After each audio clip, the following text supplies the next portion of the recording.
Take a good look at this surveillance video. King County investigators say a criminal caught on tape slashing people's brake lines needs to be caught before he triggers a catastrophe. His motive is a mystery, but the number of victims keeps rising, including several more identified just within the last hour or so. Getting close to 30 victims. Q13's Olivia Lavoie explains why police want to pump the brakes on this crime spree before someone gets hurt. Call it a bout of good intuition. Yesterday I had woken up and something was telling me to check on my parents. So Tammy Doe decided to check her parents' surveillance cameras. There was footage on the driveway at 5 o'clock in the morning, which is very unusual. So I played the footage and noticed that a man came up to my mom's vehicle. Tammy raced to the driveway just in the nick of time. I caught her while she was leaving the house, luckily, and asked for her keys. I went to go check on her car.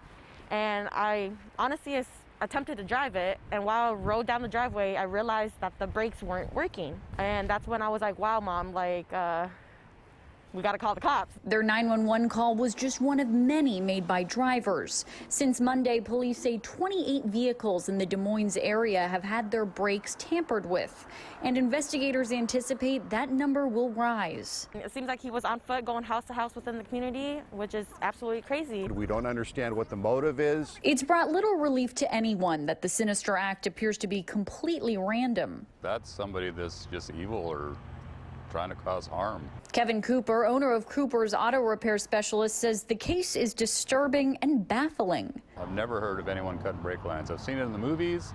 I've never actually ran into it at my 40 years experience. Unlike in the movies, Cooper says when brake lines are cut, initially you'd still likely be able to bring your car to a stop, but not easily. It's a very big deal. It shouldn't be driven at all. Investigators say fortunately, so far all the victims noticed something was wrong before anyone could get hurt.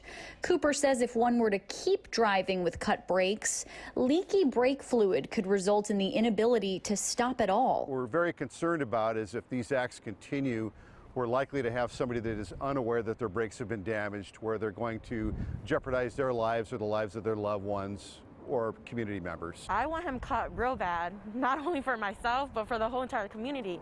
He could be going to different areas, not just the Des Moines community here. Olivia Lavoie, Q13 News. So when you go out tomorrow morning, there's an easy way to check your brakes to see if there's a problem there. Look under your car and around your car, just see if there's any brake fluid on the ground. Also, when you get in your car and you press down on your brakes, it should feel firm, not soft, and easily pushed to the ground.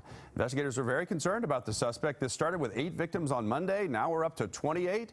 So if you know this guy who's out there cutting brakes, I mean, what if somebody is in a slick road, we get some rain, anything could happen here. You could have somebody seriously injured or worse. Crime Stoppers going to pay you a cash reward of up to $1,000. If you have any information that can help identify this suspect, submit a tip right now through the P3 Tips app or call 1-800-222-TIPS.